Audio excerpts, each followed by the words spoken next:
Whew. Hey guys, I'm back with another video.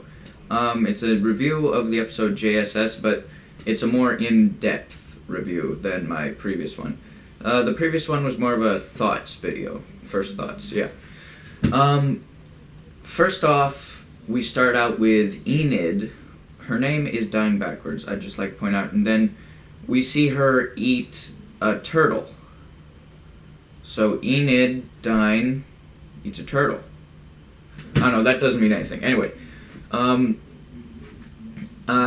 it starts out with her, shows some of her backstory. We get to see kind of what happened to her parents, then how she gets to Alexandria, and throughout all this time she's writing JSS on stuff. Like, through using the turtle's bones, she writes JSS. Using her finger on a window, she writes JSS. And the rest of the episode, we're wondering, what the heck is JSS? And then at the end, Carl and her were in the house together, and then she left and left a note, and it says, "Just survive somehow."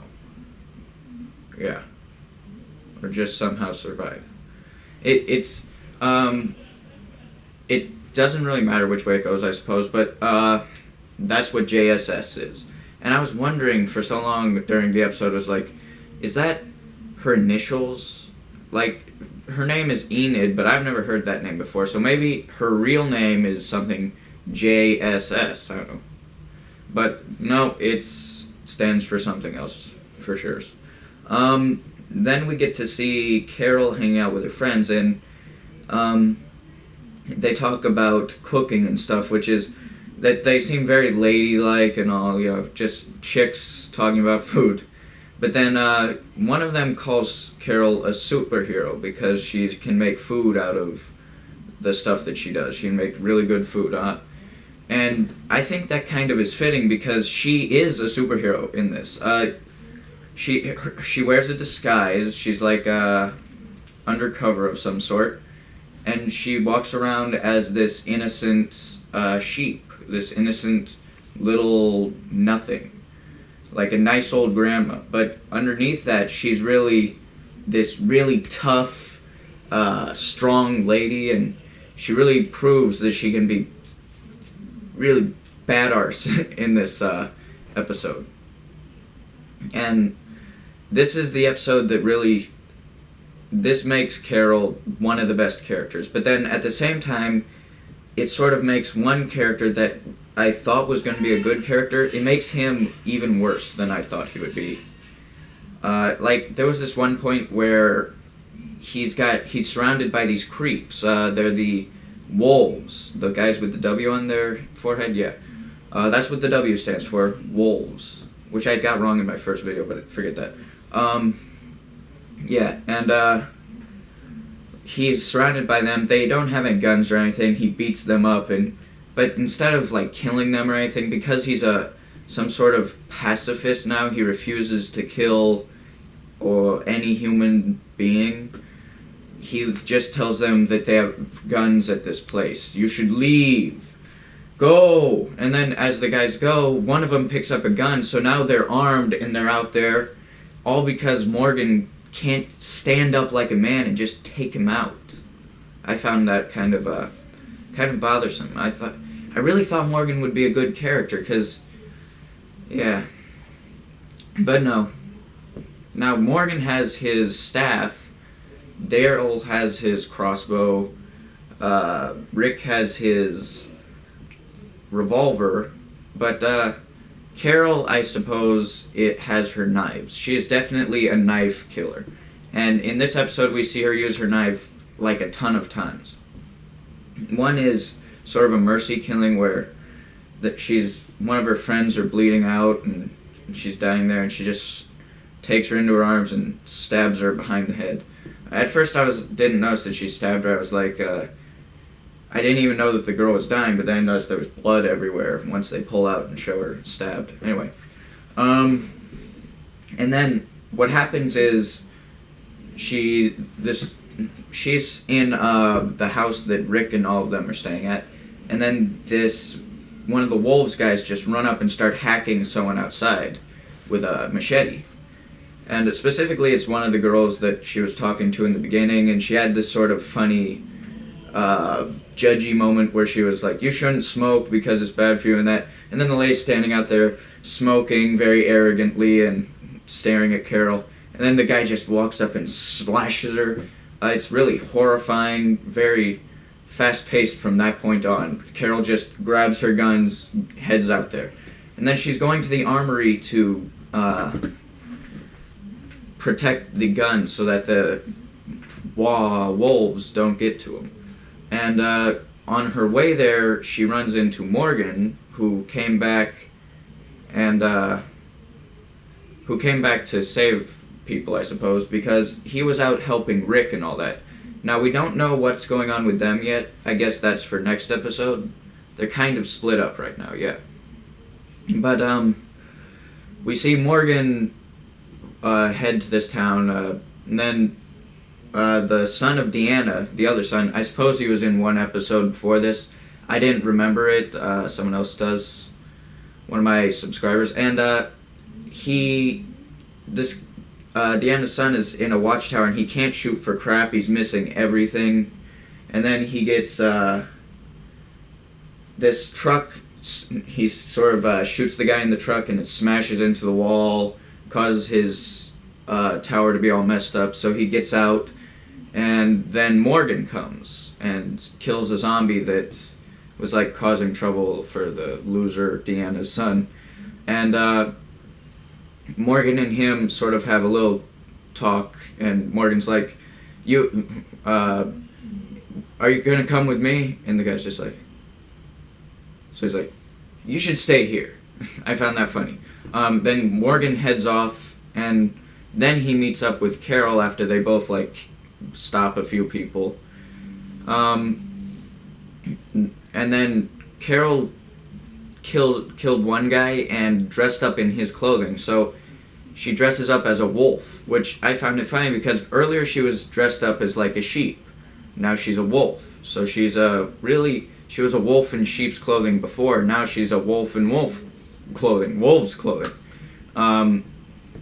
It was really awesome. And now she's got this like, with this new outfit, she looks like a superhero. She's got this scarf over her mouth and nose, little hoodie goes up here, and then some sort of skull cap or something. And it looked really awesome. It's a long coat. It was just dope. Then when they meet up, she chains him to her. They like make it look like he's her prisoner, and then as they walk by these other wolves, the wolves are like tricked, and then she kills them while they're tricked. And then from there on, we move to where they walk by Gabriel, who's getting attacked, and she just wants to like keep moving forward, which if they just kept moving forward and Gabriel was killed, I would have been happy. Father Gabriel is definitely one of the worst characters on The Walking Dead currently.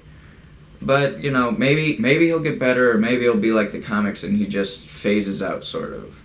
I'm pretty sure he's still alive in the comics. I'm not positive, though. But then again, other characters that are still alive in the comics are dead in the show, so maybe he'll go that way.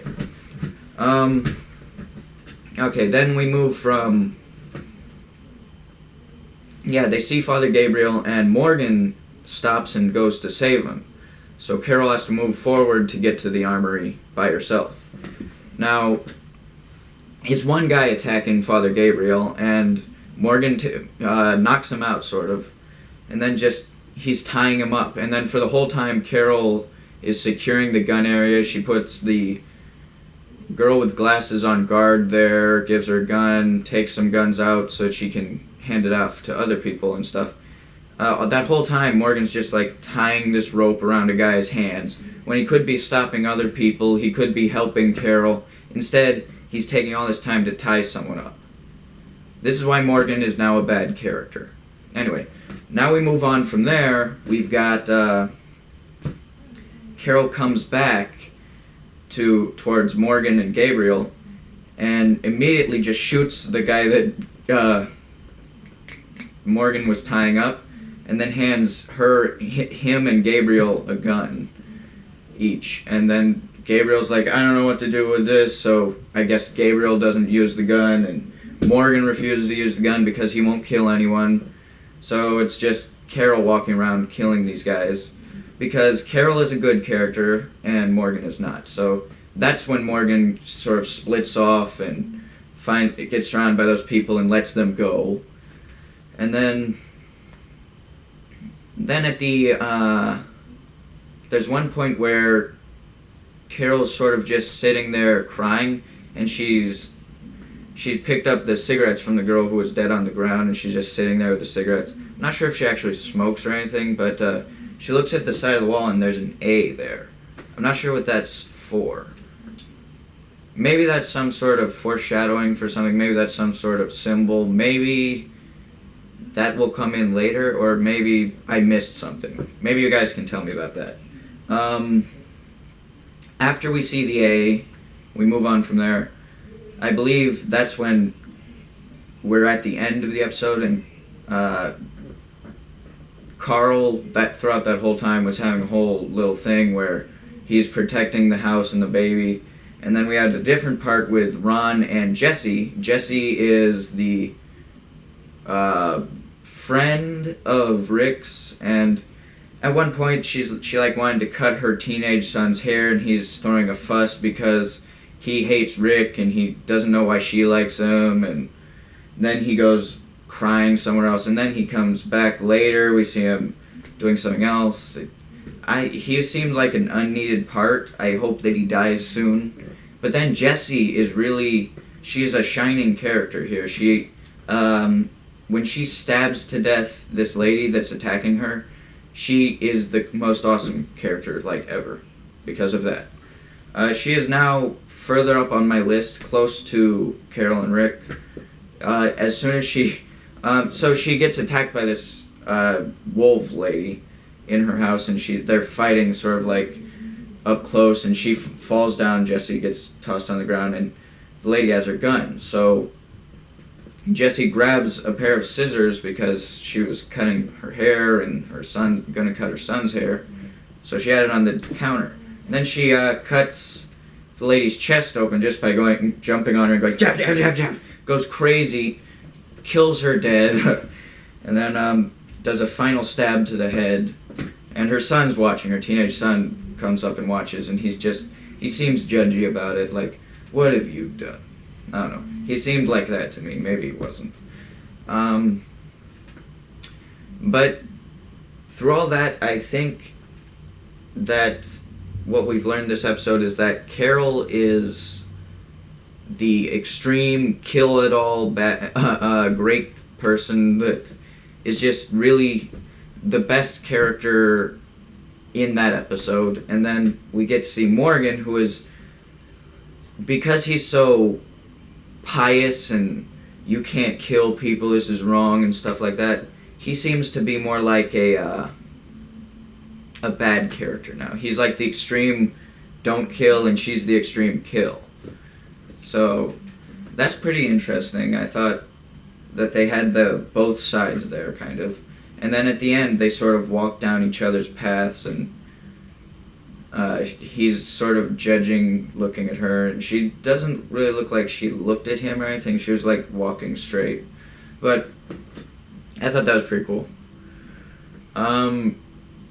That's pretty much it. I can't wait for the next episode. I will probably do a review for it if it is great. If it's not, then probably not.